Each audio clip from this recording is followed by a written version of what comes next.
evening and welcome to yet another episode of Africa Talks. And today we have with us seven youngsters from seven different countries of Africa who will be talking about their experiences during the lockdown period here in India. Uh, this is a very pleasant evening today in Delhi, and we have these seven youngsters joining us from different parts of India. And first of all, I would like to welcome them to the show, and then we'll go to each of them and talk about their experiences and know what they are doing currently during the lockdown in their free time. So let me welcome these seven youngsters. I have Mr. Thorn Atom from South Sudan.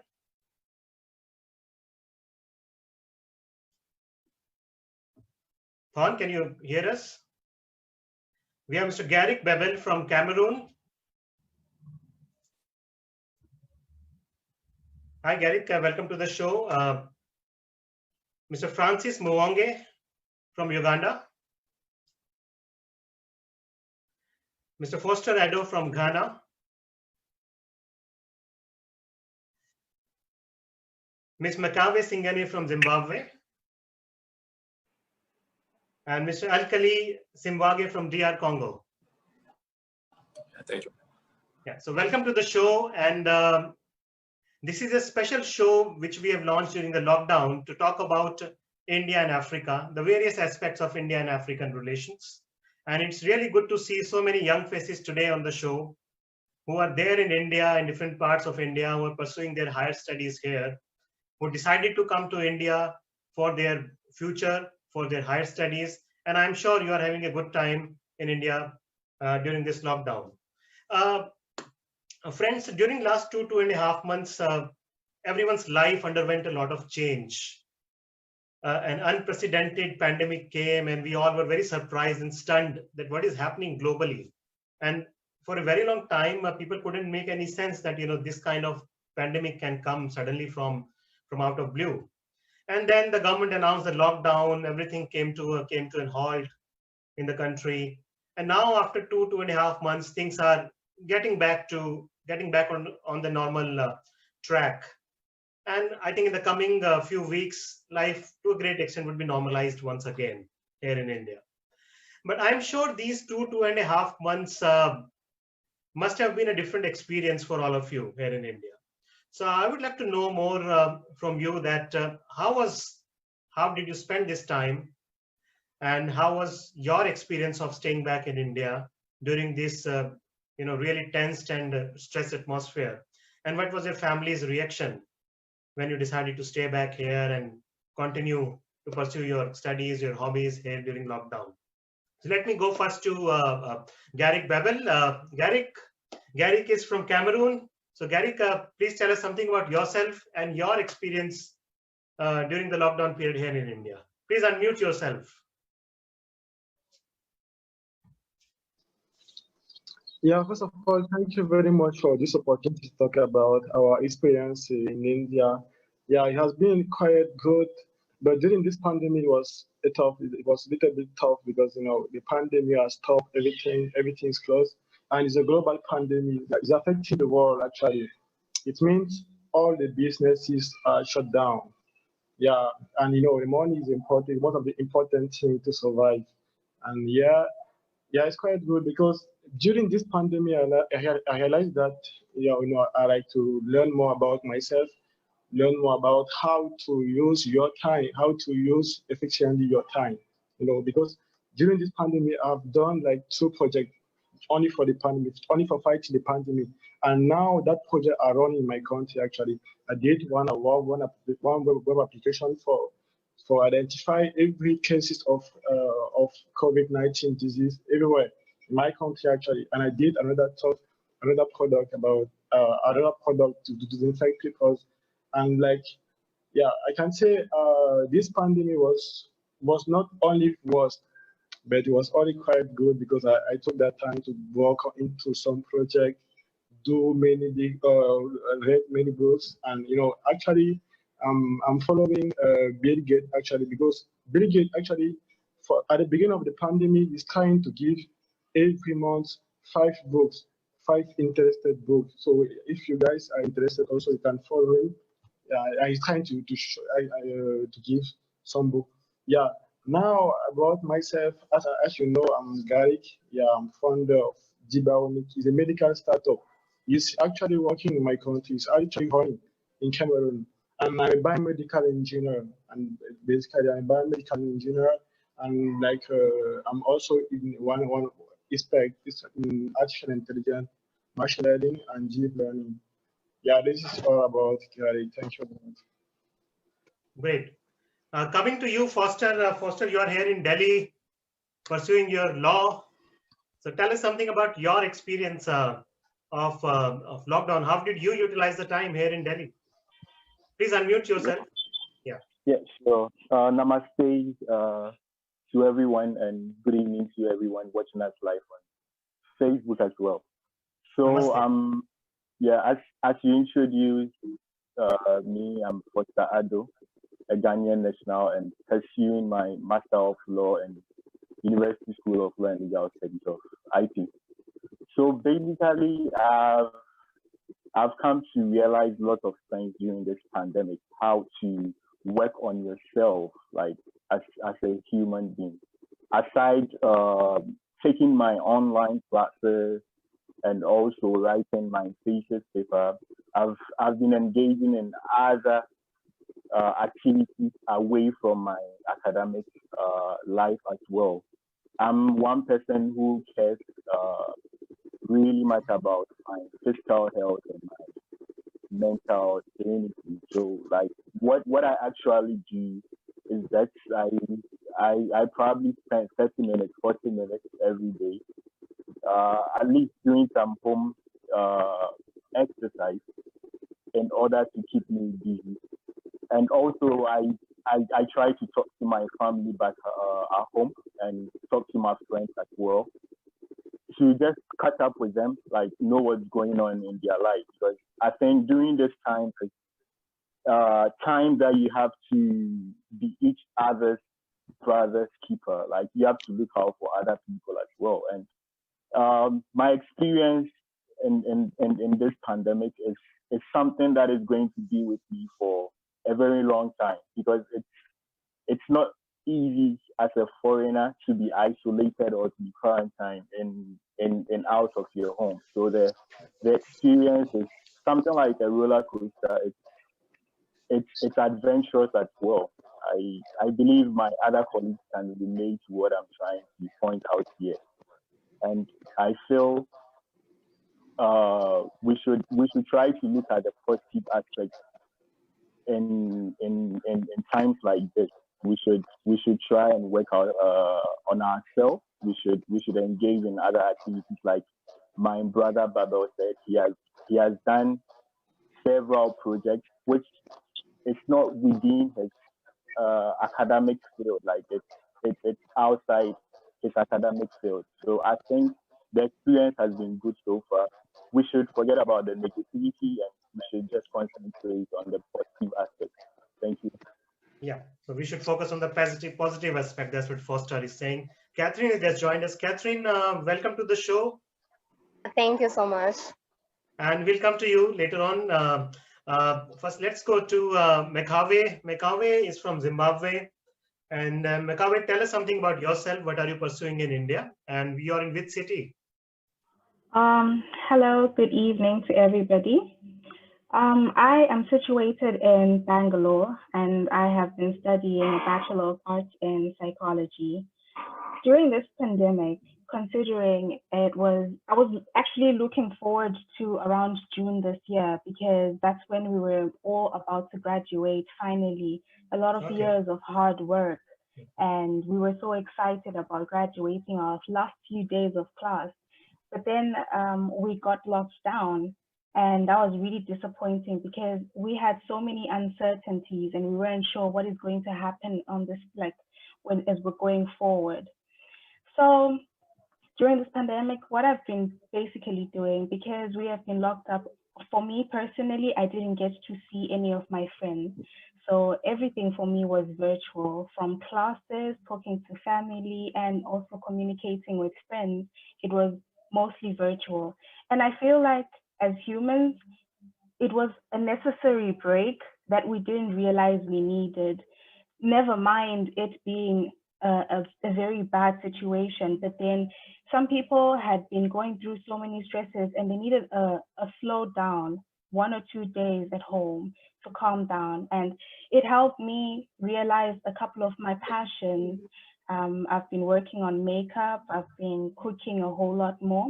I've been investing my time in reading novels, and just lightening up my mind to less stressful activities.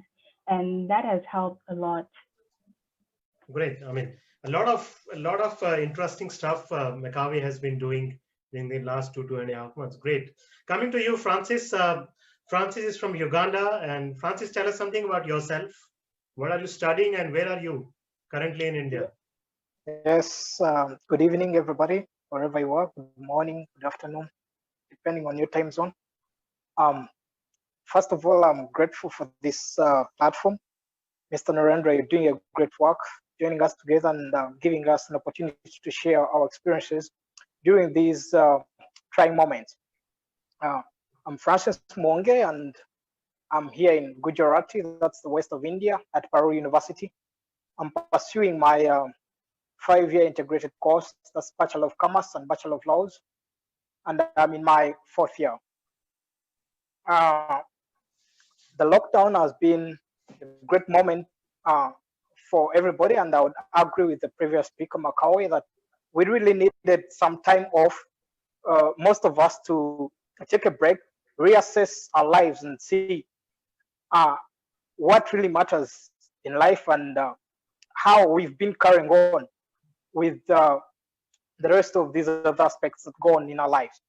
It has been, I can't say that it has been all good throughout the entire 2.5 months for the lockdown, but then we shall get into the intricate details of all that. But it has been also a great learning moment for me, because most of the time I've been into webinars. I got a chance to at least accomplish my semester course. That was one of the most worries that we students had, especially continuing students and finalists, that shall we be able now to complete studies, given the fact that we are under abnormal circumstances. But grateful enough, at least for my university, we were able to proceed further with school via online platforms, and we got to complete the semester. We wrote the exams as well, and we managed to close it off. So we've been now attending various webinars to enhance our knowledge in the subject, not relax so much, because just the presence of a problem doesn't mean that everything should be off or everything should be at rest. No. So it has been a great learning moment for me, and I hope that if you don't come up with a new skill, or if you don't learn something within this time, you just really never lacked time. You just lack discipline, and that's what I really believe. Great. So I think for Francis utilized it in a very positive way. A great learning time for Francis to skill up a lot of things in his studies, in his career. Coming to you, Ali Kali. Ali Kali is from DR Congo. Ali Kali, tell us something about yourself and what you have been doing during the last 2.5 months. Well, good evening, everybody. It is a privilege, but most importantly, an honor to be here and sharing my experience with all of you. As he said, I'm Ali Kali from DRC. I've graduated last year in Bachelor of Business Administration. And right now I was doing an internship and looking forward to my master's this year in business administration as well. So I would say the last 2 months and a half have been challenging for many of us. Let's face it, there are some other people who really face some psychological problems, feeling lonely, especially those who are used to always be out or with friends or surrounded by the crowd. But personally, I've always been someone who always time alone. you know, because I believe that the retreat is very important to discover oneself and what we really are. Nobody is around. As usual, I'm a writer. I'm spending time writing, but also use on different platforms such as Facebook, YouTube, and platforms. So it's been a very productive moment, though it has affected a lot of people all over the world, and of course the family. You know, the family, it's a very difficult situation, more than it is for ourselves, because we see ourselves being in a very secure environment. So I've been just facing, you know, some issues with my family. They've been worried a little bit much, checking on me every day, trying to make sure that I am safe and I'm not, you know, moving from my house. They don't want to hear any. Yeah. Technically, I think there is some issue with the signal. So I would say it's been a very productive one, as usual. Okay, great. Oh, so coming to you, Thon. Thon is from South Sudan. Thon, currently, where are you? In which city you are? I came from Pune. Okay. And yes. You are in Pune right now? Yes. Okay. How are things in Pune? Yes. How are things? How is the situation in Pune? Well, I would say that the situation it is okay, because it is a problem to everyone. Yeah. So tell us something about how you utilize your time during the lockdown in Pune. Well, I would say about what I love the most. I am a social worker, and seeing when the lockdown erupted, it is the high time the social workers were really required. So I was busy doing that. Great. So what kind of social work you were doing in Pune? Well, there is an association known the Association of African Students in India. I am currently the president, so I was busy putting things in place, like introducing Zoom conference call to the student, at least to ensure that they get engaged into something. And then I also participate in food distribution in the city. Wonderful. The student. Great. I mean, I think that's a wonderful way of utilizing your time during such a pandemic. Catherine joined us late. So Catherine Kabili, Catherine is from Zambia. And Catherine, tell us something about yourself. What are you pursuing currently? And how was your experience during the lockdown here in India? Catherine, please unmute yourself.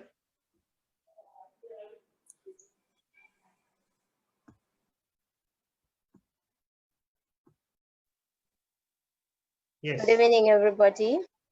My name is Catherine Kabile, and I'm doing BSc Food Science. This is actually my final year. The pandemic has actually really affected me greatly, in the sense that, as you all know, I'm with Excellent Africa and I'm the head of education. We really planned a lot of events before the pandemic, like charity drives, a cultivation, hackathon, and all these events have been cancelled. So, as being head of education, I had to plan, like, what do I do next? Because we are not attending classes, we are not having classes as at now. We are on lockdown, on total lockdown. So what I've been doing, I've been basically writing proposals to engage the African governments back home, so that we can see a way to help out in migrating from the normal way of learning to digital. Thank you. Okay, great. I think for a lot of us, it was a challenging time. You know, we had planned a lot of things, several projects. You know, we all were, you know, planning for the new year. You know, that the next 6 months we'll be doing this kind of work, this kind of activities. We'll travel and we'll have so much fun. We'll pass out from the colleges, and I think all our plans have been changed. And the future is quite unpredictable because we don't know how the pandemic will behave in another 5-6 months from now. So what I'm curious to know is that a lot of Africans decided to go back to their home countries, and a lot of Indians also decided to come back to India, and still they are coming back. And the new Vande Mataram initiative has been started by the government. So why you guys decided that you'll be staying back here in India?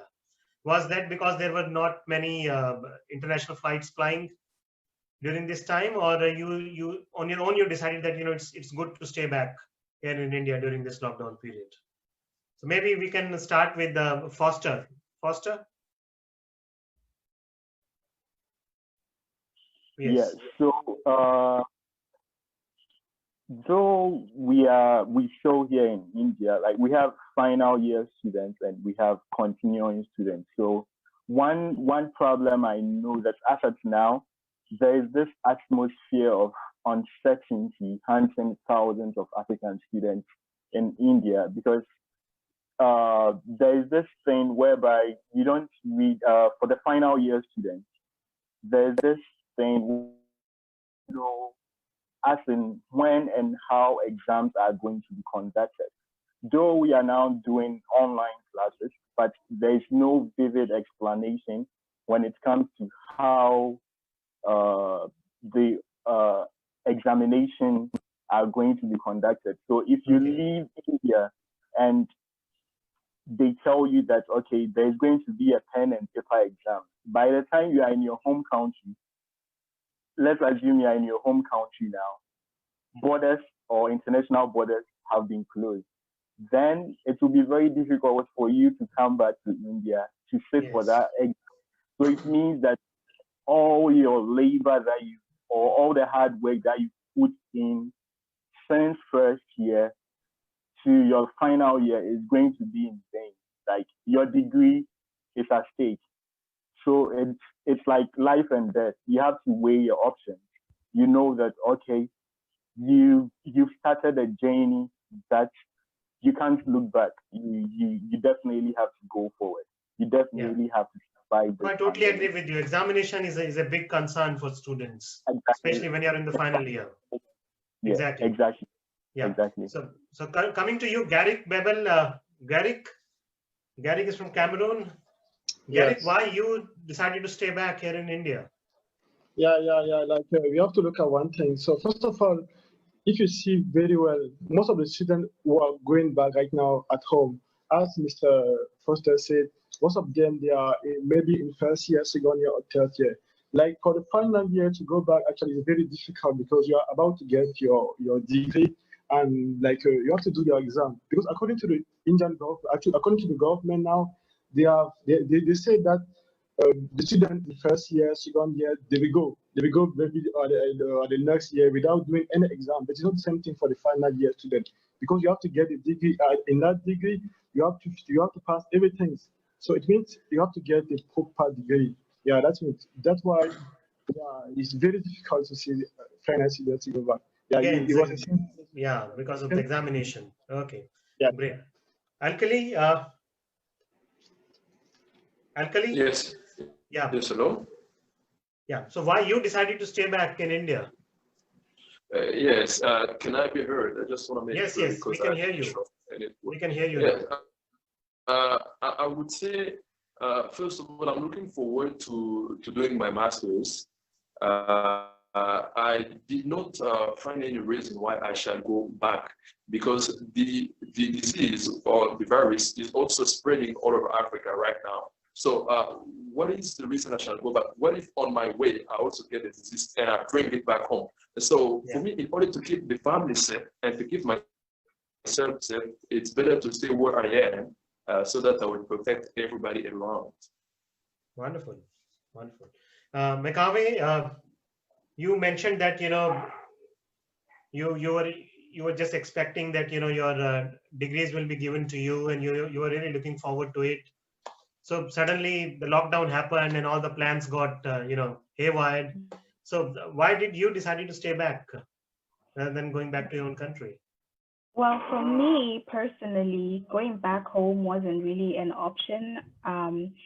Besides, the airlines were all shut down, and it wasn't really my personal decision that I wanted to go home. My point is to ensure that I finish my degree. I will write these exams, and once I'm going back home, I'm going back knowing that everything that I needed to do here in India is already sorted. So I just thought it's okay, we'll just brave through the pandemic, and then when everything settles down, then we can move on with life, whichever way life is moving on now. Great. Francis, what you would like to say? Yes, can you hear me? Yeah. Okay, so first of all, prior to the lockdown, school was ongoing. That's the one thing that we need to also put into consideration. So none of us ever thought of a situation whereby everything will be in a total shutdown. So it wasn't planned earlier that should there be any sort of situation where everything is put on a hold, people are going to be moving about. Two, you look at also traveling as a very risky point that you can't just come to a decision and you're like, let me travel, because most of the people, as you realize that they got this kind of virus just on the flights that they were taking. Then the other issue that I would also like to put across is that as days got by into the lockdown, costs of these flights have also skyrocketed. And as we speak right now, even those who started making plans after the lockdown has been imposed and they started making plans to go back to their countries, they've been paying quite a hefty amount, which is understandable because these are not normal times.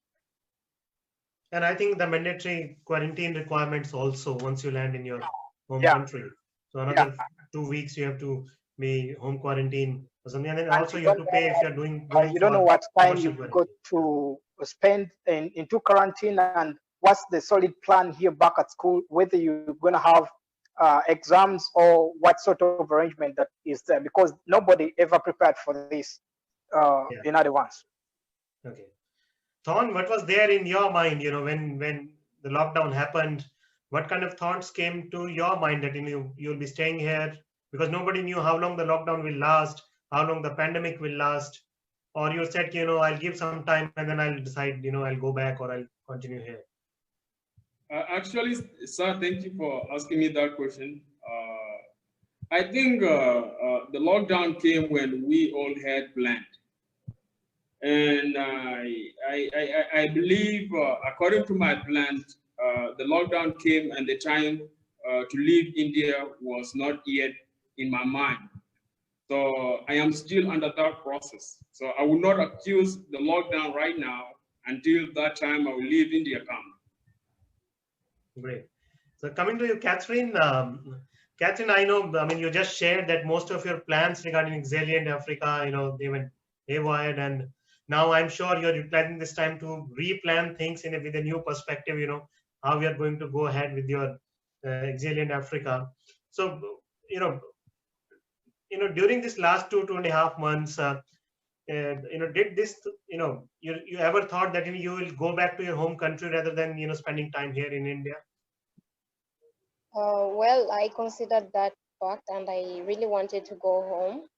As you all know, the High Commission of Zambia facilitated the repatriation of some Zambian students here, all thanks to her. But the cost of the flight tickets are just too high. Knowing Okay. that the whole world is on an economic lockdown, people are not doing their businesses right now. It's very much impossible for me to go back, especially if a flight ticket is costing 1,500 for a one way. So I opted to stay back because I want to go back with my degree. I want to go back to graduate with my degree. That's when I can actually go back home. Looking at the situation on the ground, again, it's very risky for me to travel, knowing that most of the cases in Zambia, as you know, we have 1,057 people infected right now with the COVID-19. And traveling by air, it's actually very risky, and you can end up contracting the virus itself. So I believe I'm safe here in India. To top it all, we have Wi-Fi and internet here. It's almost free, which I can utilize to my best. Yeah. I think that's the best you can have in a lockdown, when you get Wi-Fi and internet for free, and you can connect with the whole world. Great. I'm sure now things are getting normalized. I don't know about the pandemic, because the corona cases in India is multiplying every day. But the government has decided to open up public spaces, and gradually from 8 June onwards. So let's see, with the physical distancing and maintaining personal hygiene, I think we'll be able to come back to a normal life to a great extent. So one thing I would like to know from all of you, what one thing about which you are really excited to do once this pandemic goes away, lockdown goes away, and you are free and you come back to your normal life, one thing you are really excited about. So maybe we can start from Garrick Bevel. Garrick, what excites you about the post-pandemic phase? That once the pandemic has gone, I'm really going to do this. Yeah, like even because I have done so much things, like so much project right now, but I'm still like feeling annoying because before the pandemic, I was able to meet friends, talking with friends, like do everything and play football with people. That thing I'm very missing that. I'm very missing that. I think the first thing that I'm going to do is first play with people, enjoy with them, maybe and go outside, do something else, do something else, and yeah, maybe about education now, maybe about education, hand up with everything and get my degree done and get it done. And yeah, I think I should do those things first, and yeah, and look forward to do maybe something else about education because I'm in final year. Yeah, yeah, for sure, maybe another university or something else. Yeah, that's it. All the best. Yeah, You'll get your degree very soon. Best of luck. Yeah. Coming to you, Foster. Foster, what are you excited about in the post-pandemic phase? Yeah, in the post-pandemic phase, I think I'll be doing lots of things. Most of the things that I wasn't able to do before the pandemic. Hopefully, I should get my LLM degree after the pandemic, like even before the pandemic or after the pandemic. And also probably I have this passion of setting up an organization to help the marginalized youth in the society, especially when it comes to deprived kids, like street kids. I have this passion of doing that. And over the times or over the years, I've been procrastinating a lot. Like I was like, let me finish with my education, let me complete my education. So this pandemic has taught me that sometimes we should follow what our heart tells us to do. We shouldn't like be postponing things or procrastinating things a lot. We should follow what our heart teaches us to do. Time is not really on our hands. Anything can happen at any time. So when you feel like doing something or when you have passion for something, just go all out and just do it. So hopefully I'm waiting for a post-pandemic phase to do all these things that I wasn't able to do before this pandemic came. So you will be listening to your heart and doing what makes you happy in the post-pandemic phase. Wonderful. Exactly. Coming to you, Thorn, you're already doing a lot of social work there. You're part of African Union of Students. What are your plans in the post-pandemic phase once you're out of the world? I think I did not tell about my educational background. I think I am, I would say that, okay, I am in this year struggling with the last semester. Okay. Yeah, I'm doing law. And to Foster, when you talk about LLM, you should tell everybody that is a master of legislative law. So then we will be in a position to understand. What I will do that after the lockdown, it is to call for the African Day, because right now my time is coming to an end. So we will have a new team taking over the ASI. So we will do the inauguration. And there we'll invite people from back home, maybe the AU, members and some embassies and these friends right now. I'm seeing here and yourself. That's what will make Film Peace. So when is the election, or election is over? Yes? Thon, when is the election for ASI? Is it over? No. The election Not is yet. going to happen in June. Okay, great. Coming to you, Francis, what are your plans? Basically, during this time that we've spent in lockdown, I had to be doing my 2 months internship at the Supreme Court. Everything was all set, but then nothing could proceed given these abnormal circumstances. So I'm looking into buying myself time, given that still a new semester will be starting as well. So I'll have to buy myself time and get back to having at least, even if I take a month off to accomplish this backlog, that would be a nice idea for me. That's Great. what So I'm looking Francis for. has a backlog of work which he'll try to finish after the pandemic is over. Coming to you, Mekhawe, the psychologist in making. Mekhawe, how you are going to utilize, what excites you? What are you looking forward to in the post-pandemic time? Besides stating the obvious of all of us wanting to finish our degrees, what I'm looking forward to is purely recreational, spending a whole lot of time with my friends, with like for the last few days that we have in India, making sure that we make the best memories with each other. And as soon as maybe tourism is now open, then we can travel to different places and see different destinations of India, so that by the time I go back home, I have great stories to tell about India and not only about the coronavirus that struck in 2020. Absolutely. So have you traveled to any other city apart from Bangalore? Unfortunately, not. No. Not yet. Okay. Then you must explore. India is a huge and diverse country, and you'll really enjoy traveling throughout the country. Great. Coming to you, Catherine, what are your plans? Well, the Zambian president, His Excellency Edgar Chagwa Lungu, actually instructed the Citizen Economic Empowerment Commission to actually look at proposals, bankable proposals that will enable the youth, especially the youths, to venture into agriculture. Well, lots of land have been allocated and financial aid will be given to anyone with a better proposal.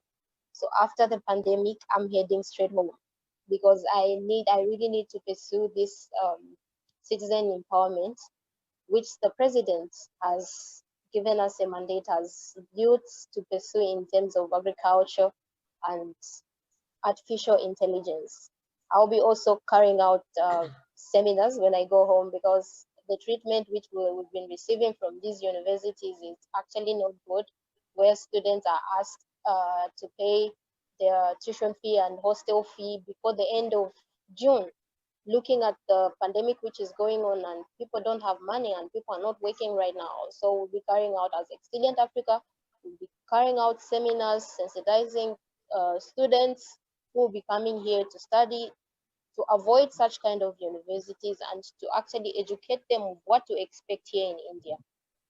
I think that's a very, very important step you're going to take, because a lot of students from Africa comes to India every year, and they take admissions in several private universities here in India without actually knowing what quality education they provide, what kind of infrastructure is there, what kind of facilities are there.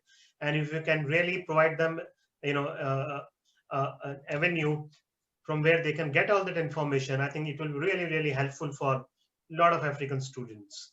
And I think it will help them in making a more informed choice when coming to India for their higher studies. That's really good. But what's really heartening to know is that, as a youngster, you are thinking of working something in the agriculture field.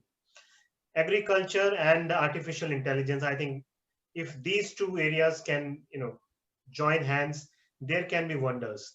And in India, nowadays, it's rare to find youngsters talking about agriculture and investing their time and money and efforts in agriculture and agriculture related activities. it's only now that a few startups have started working on agri-technology and related sectors. So I think this is a really good, stream, and you will be inspiring a lot of youngsters to enter into agriculture sector once again with a fresh new perspective to start working in the fields. Great. So coming to you, Ali Kali, what are your plans after the pandemic? As I've been saying earlier, I graduated last year, and I'm doing my internship this year and looking forward to starting my master's degree. So I think this is the first step I'm waiting for. Apart from that, I'm an activist and I'm a public speaker. So I've been missing the crowd, being in front of people and expressing, our emotion, feelings, and sharing different messages. We've been doing this online. And I've been missing the feeling of being in front of people and seeing the reaction and inspiration in them. But most importantly, I'm also the representative of all the Congolese in Bangalore. So, being in different activities, organizing activities where we can all come together. I think we somehow disconnected Alkali. So, I mean, a lot of studious youngsters are there with us who really are looking forward to their degrees, getting their degrees this year. Some of them wants to pursue their masters in India once they finish their graduation this year. Catherine has entrepreneurship plans, and as Foster and Garrick Francis said, they'll be utilizing their time in socializing, meeting friends, doing much more hard work in their studies. McAway wants to travel throughout the country and would like to see more of India before she goes back to her own country. So I think there are a lot of interesting plans. And I'm really sure that once everybody's life is back on track, once the pandemic is under control, and once the lockdown phase is over, we will be able to do all that is there in our mind. And I would like to end the program with what Foster said. I think this is the time we should listen to our hearts. We should make plans. We should do something which really makes us happy, so that when you go back to your own countries, you have really good memories of time spent here in India, especially when it was a difficult time for everyone during the pandemic. And that will make a lot of other youngsters realize what kind of country India is. And Catherine, I really echo what you said. We really need youngsters, when they come to India, they should make more informed choices. They should not feel cheated when they come to India. And all of you can be the ambassadors in your own countries to guide the youngsters who want to pursue their higher studies in India, that what really works in India, what doesn't work in India, what kind of facilities are there, what kind of infrastructure is there, and what would be good for them, so that when they land in India, they should not realize that they have not just wasted money, they're going to waste their next 3-4 years also. So I think as youngsters, you can play a very important role in your own countries. You can really guide the youngsters of your countries and help them making their future. Thank you so much, all of you, for joining us today. It was an interesting discussion, and I really loved the way you shared your experiences, what you have been doing during the last 2.5 months. And second thing, which I'm really impressed with, is how focused you are on your studies and on your future. That is remarkable. So best of luck to all of you for your future. And I really look forward to, a more prosperous and bright months ahead for you here in India. And you get to see a lot of India and get to meet a lot of other Indian people once the lockdown is over. And from our team of India Africa Today, all the best. Thank you so much for joining us today. Good evening and goodbye. Thank you so much. Thank you. Thank you very much for having us. Thank you very much for this opportunity.